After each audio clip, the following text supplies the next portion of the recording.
Baiklah, Assalamualaikum warahmatullahi wabarakatuh. Baiklah, saya mulai. Perkenalkan, nama saya Muhammad Raihan, NPM saya 193510476. Di sini saya mahasiswa Universitas Islam Riau akan menjelaskan tentang bisnis model kanvas dalam mata kuliah kewirausahaan teknologi atau technopreneurship. Baiklah, sini saya dalam materi video ini saya akan menjelaskan tentang bisnis model kanvas atau BMC. Sebelum itu kita harus mengetahui apa itu bisnis model kanvas. Jadi, bisnis model kanvas atau bisnis BMC ini adalah suatu alat atau model dalam manajemen strategik dan kewirausahaan untuk menjelaskan, mendesain, dan menciptakan suatu bisnis. Jadi BMC ini pertama kali dikenalkan oleh Osterwalder dan Pigneur. Ya, yang kedua itu apa saja manfaat dalam kita membuat sebuah BMC. Jadi manfaat kita yang pertama yaitu diskusi. Apabila kita ada diskusi suatu bisnis, jadi lebih terstruktur dan sambil berdiskusi, meeting kita menjadi lebih struktur dan tidak melenceng ke masalah lain atau overlapping. Yang kedua, BMC bisa dipakai untuk semua jenis model bisnis, yaitu bisa seperti traveling, restoran, hotel, perkebunan, mining, dan sebagainya. BMC mempercepat kita sebagai perancang bisnis apabila ada kekurangan dan kelebihan bisnis kita. Jadi dengan BMC kita bisa mengetahui nih apa kekurangan dan kelebihan bisnis kita. Dan yang keempat, proses analisa kebutuhan dan profit dapat dilakukan secara cepat dan efisien apabila kita mempunyai BMC. Yang kelima, mengetahui penempatan konsumen dengan produk yang ada dalam bisnis kita. Dan yang terakhir, pemilik usaha atau bisnis akan lebih mudah untuk menentukan strategi bisnis ke depannya. The 9 building blocks. Jadi di bisnis model kanvas ini, the 9 building blocks di sini sangat berperan penting saat kita membuat sebuah business model canvas atau BMC. Jadi the 9 building blocks ini sangat diperkenalkan oleh Osterwalder dan Pigneur. The 9 building blocks ini berisikan yang pertama itu customer segment, yang kedua value proposition, yang ketiga channels, yang keempat customer relationship, yang kelima revenue stream, yang keenam key resource, yang ketujuh key activities, yang kedelapan key partnership, dan yang kesembilan cost structure. Nanti di sini akan saya jabarkan di dalam contoh yang saya buat. Jadi nanti saya akan membuat contoh BMC versi saya sendiri. Oke, kita langsung saja ke contoh BMC-nya. Jadi dalam contoh ini saya akan membuat contoh tentang sistem jasa titip barang berbasis web. Contoh ini merupakan contoh dari rancangan aplikasi saya yang saya buat dalam mata kuliah rekayasa perangkat lunak pada semester 3. Apabila kalian ingin melihat rancangan saya, bisa melihat di video saya sebelumnya. Dan jadi intinya dalam rancangan ini, jadi saya membuat sebuah rancangan aplikasi di mana saya sebagai pembisnisnya merupakan menyediakan tempat atau sarana untuk ajang membeli barang atau menitip barang di luar negeri. Misalkan si penitipnya ini ingin membeli barang yang tidak ada di dalam negara dia, oleh karena itu ia ingin membeli barang di luar negeri. Nah, jadi inti dari sistem saya itu seperti itu. Oke, jadi saya akan menjelaskan the 9 building blocks tadi. Ada key partner, key activities, key resource, value proposition, customer relationship, customer segment, channels, cost structure, dan revenue streams. Yang pertama, saya akan menjelaskan tentang key partner. Jadi apa itu key partner? Jadi key partner ini seperti di dalam bisnis kita tuh kita perlu membentuk sebuah kerjasama dengan mitra lainnya atau dengan perusahaan lainnya, dengan tujuan tuh jadi bisnis kita tuh bisa berjalan dengan baik atau berjalan secara optimal. Jadi di key partner ini kita membutuhkan sebuah investor dalam bisnis kita. Jadi dalam sistem saya ini saya menempatkan jasa pengiriman barang atau kurir, supplier, dan bank. Kenapa saya menempatkan jasa pengiriman barang atau kurir? Karena di sistem saya ini sangat dibutuhkan kurir ini untuk mengantar barang dari penitipnya kepada customer-nya. Dan yang kedua itu supplier. Supplier sangat penting dalam sistem saya, yaitu supplier ini sebagai orang yang membeli barangnya. Kalau tidak ada, ya sistem saya tidak akan bisa berjalan juga. Dan yang terakhir adalah bank. Bank sih sangat berperan penting dalam sistem saya, yaitu sebagai perantara apa namanya itu? Sistem transaksi di dalam sistem saya. Dan yang kedua ada key activities. Apa itu key activities? Jadi key activities ini menggambarkan semua aktivitas yang dilakukan oleh bisnis kita agar bisnisnya bisa berjalan dengan baik. Jadi kunci dari sistem saya ini adalah sebagai penengah dalam transaksi. Maksudnya, jadi gimana ya?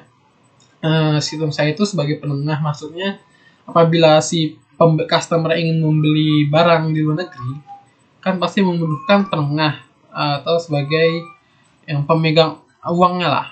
Dan juga customer pasti membutuhkan sebuah tempat untuk memilih barang dan memposting request permintaan barangnya gitu. Jadi si yang ingin membelinya tahu.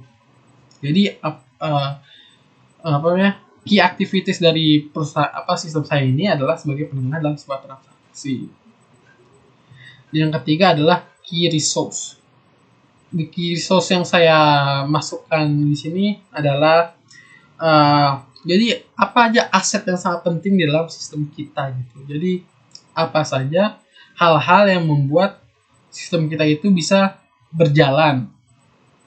Jadi pertama itu ada server dan database.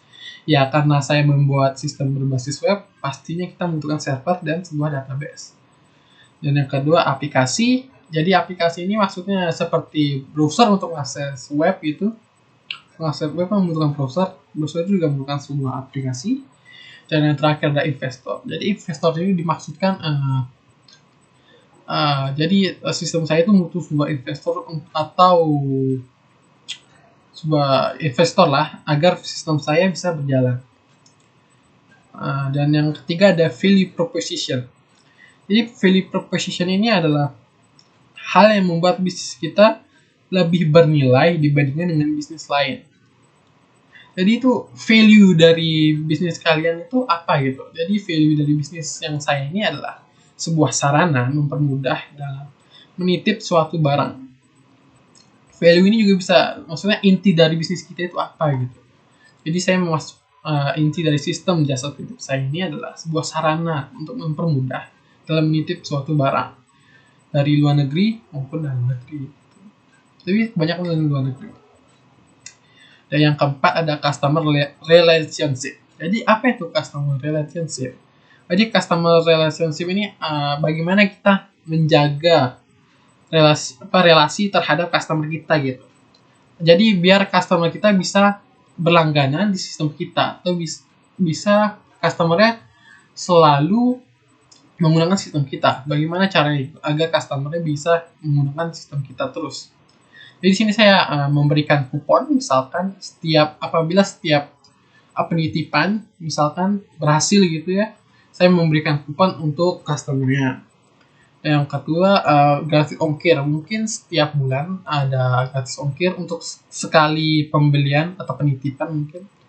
Jadi di setiap bulan itu pasti ada customer yang selalu menggunakan sistem kita gitu kan, karena mungkin tertarik dengan gratis ongkirnya gitu kan. Dan yang keempat ada channels. Jadi channels ini dimaksudkan channels ini gimana ya? Berbeda dengan key partner kan, key partner ini kan terikat dengan kita gitu, selalu terikat dengan kita. Misalkan kurir ini kan kita selalu membutuhkan kurir gitu. Kalau channels ini ya seperti kita tidak terlalu membutuhkannya, tapi kita apabila ada sesuatu yang kita butuhkan, kita bisa minta tolong ke channelsnya gitu. Misalkan nih, media sosial. Jadi saya misalkan ingin mengiklankan sistem saya di media sosial seperti Instagram, Facebook, Twitter, dan lain-lainnya gitu kan. Bisa menggunakan media sosial. Jadi channels ini bisa juga sebagai ajak iklan misalkan. Yang kedua, saya memiliki channel dengan salah satu e-commerce misalkan ini Tokopedia misalkan. Kan setiap orang di Tokopedia itu pasti kalau ingin membeli barangnya misalkan ingin beli PS5 gitu, tapi di Tokopedia nggak ada. Misalkan PS5 masih hanya ada di Amerika misalkan. Jadi orang itu kan di Tokopedia nggak ada gitu. Jadi Tokopedia ini uh, uh, akan menyarankan ke sistem kita untuk menitip barang yang ada di Amerika misalkan. Jadi fungsi channel bisa sebagai membantu kita lah. Dan yang ketujuh ada customer segment. Jadi di customer segment ini bagaimana kita mencari pasar untuk bisnis kita, atau kita harus memilih sasaran target customer di dalam bisnis kita. Jadi sasaran target dalam bisnis saya ini adalah pertama itu kolektor. Kenapa kolektor? Karena kolektor ini sangat penting ya, mungkin ada barang yang langka gitu, tapi hanya ada di luar negeri. Mungkin ada kolektor yang ingin membeli barang dan memakai sistem kita untuk menitip misalkan. Yang kedua, pembisnis atau reseller. Pembisnis atau reseller ini maksudnya apabila di negara Indonesia misalkan nggak ada PS5 gitu, tapi ia menitip barang dengan jumlah banyak untuk membeli PS5 misalkan di Amerika. Jadi dia menggunakan sistem kita untuk membeli PS5 dan menjualnya kembali di negara resellernya, di negara customernya di Indonesia-nya gitu. Yang ketiga ada import enthusiast atau penggemar impor misalkan. Ini maksudnya di sini kan mungkin ada berbeda ya, barang global dengan barang yang sudah masuk ke dalam negara customer, misalnya negara Indonesia gitu. Pasti lebih mahal yang sudah masuk ke dalam negara Indonesia karena ada pajak gitu kan. Mungkin ada yang penggemar impor gitu kan, yang lebih suka membeli barang global yang lebih murah karena tidak ada pajak misalkan kan. Jadi dia tuh bisa menitip menggunakan sistem kita untuk menitip barangnya gitu, untuk menitip barang yang ingin dibelinya gitu. Yang keempat ada penyuka jual beli secara praktis. Nah, maksudnya di sini ya simpel aja. Jadi apabila orang ya kalau ingin membeli barang kan pasti harus keluar negeri tuh, kalau di barangnya di negara yang ada. Jadi dia bisa menggunakan sistem kita untuk membeli barang yang di luar negeri itu secara praktis gitu. Jadi orangnya tidak perlu keluar negeri untuk membeli barang itu gitu. Dan yang kedelapan ada cost structure. Jadi di cost structure ini maksudnya adalah gambaran bagaimana pengeluaran biaya dalam bisnis kita gitu. Yang pertama saya memasukkan gaji pegawai. Ya pastilah di dalam sistem saya pasti ada pegawainya untuk melakukan maintenance mungkin, atau melakukan feedback kepada customer mungkin. Yang kedua ada biaya marketing atau pengiklanan mungkin. Dan yang terakhir ada biaya pemeliharaan dan perbaikan sistem untuk server. Jadi kan saya berbasis web, pasti ya setiap bulan atau setiap minggu lah pasti ada perbaikan agar bisa lebih baik lagi gitu. Dan yang terakhir ada revenue streams. Jadi di revenue streams ini bagaimana kita bisa revenue stream ini kayak pemasukan kita secara terus gimana gitu. Jadi pemasukan dari bisnis sistem saya ini bisa pemasukan dari profit jasa titip atau keuntungan dari apabila setiap ada penitipan, berarti sistem saya meraih untung. Dan yang kedua ada profit keuntungan terhadap mitra. Maksudnya di sini kan misalkan dengan kurir tadi, kan misalkan ada yang ingin menitip barang gitu, pakai kurir. Nah kurirnya pasti mendapat untung gitu kan. Nah pasti si mitra kurir itu berbagi untung terhadap sistem saya gitu kan. Jadi bisa merupakan revenue stream dari sistem saya atau keuntungan secara terus menerus lah, secara berlanjut lah, tidak secara konsisten lah. Jadi itulah contoh dari the 9 building blocks tadi berdasarkan sistem yang pernah saya buat di video sebelumnya. Sekian dari saya, kurang lebihnya mohon maaf. Wassalamualaikum warahmatullahi wabarakatuh.